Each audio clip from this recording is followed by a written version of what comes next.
So mga tol, bukas na po ang laban ni Olympic gold medalist Gallalyapay sa bansang UK. Ito po yung tumalo sa kababayan natin na si Carlo paalam sa Olympic. Haharapin nga po ni Gallalyapay mga tol ang Mexican fighter na si Francisco Rodriguez Jr. Dedepensahan po ni Yapay ang kanyang WBC interim flyweight title. Sa kakatapos nga lang po ng weigh-in nila kagabi, tumimbang po si Gallalyapay ng 111.6 pounds habang tumimbang naman po itong si Francisco Rodriguez Jr. ng 111.1 pounds. At dahil kapwa nila nakuha ang timbang, tuloy na po ang bakbakan bukas. Kasalukuyan pa rin pong malinis ang record ni Gallalyapay. May record po ito sa professional ng 9-0 with 7 knockouts. Habang ang Mexican fighter may record na 39 wins, 6 losses and 1 draw with 27 knockouts. Kapag naipanalo po ni Gallalyapay ang laban na yan, pwede niya nang makalaban ng kasalukuyang WBC Flyweight World Champion at WBA Flyweight World Champion na si Japanese Kenshiro Teraji. Magaling na boxer nga po itong si Yapay, pero masusubukan siya dito sa Mexican fighter na mas malawak ang experience sa professional. Kung sakaling makalaban naman ni Gallalyapay si Kenshiro Teraji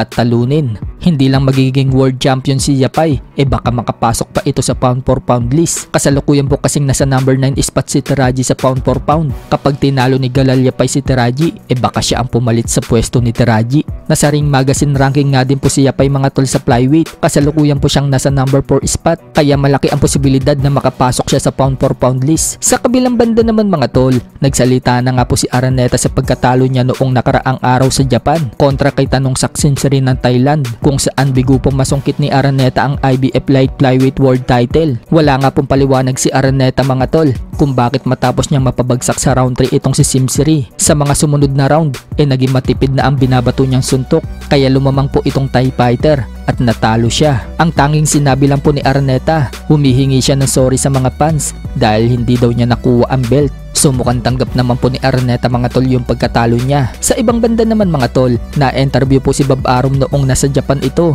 tungkol sa laban ni Manny Pacquiao versus Mario Barrios. Sinabi ni Bob Arum na kasama daw niya si Manny Pacquiao sa mahabang panahon at kinukonsider nga daw niyang kaibigan si Pacquiao. Yung laban daw ni Manny Pacquiao kay Mario Barrios, kung 10 years ago daw nangyari yan, wala na daw question dahil walang duda si Pacquiao daw ang mananalo. Pero dahil ngayon daw mangyayari yung laban kung saan may edad ng 46 si Manny Pacquiao, mahirap daw sabihin kung si Pacquiao daw ay isang great fighter at kaya niyang tumalo ng iba pang great fighter, pero yung father time, yan daw yung mahirap talunin. Kahit sa anong sport, hindi lang boxing, kahit baseball, soccer at basketball, kapag daw ang kalaban mo father time, hindi mo daw yang kayang talunin. Kung tinatanong naman daw bakit si George Foreman naging world champion pa sa edad na 45, wika ni Bob Arum, si George Foreman active fighter daw, habang si Manny Pacquiao inactivity daw sa loob ng 4 na taon. So malinaw nga po mga tol, base sa mga sinabi ni Bob Arum, hindi mananalo si Manny Pacquiao kay Barrios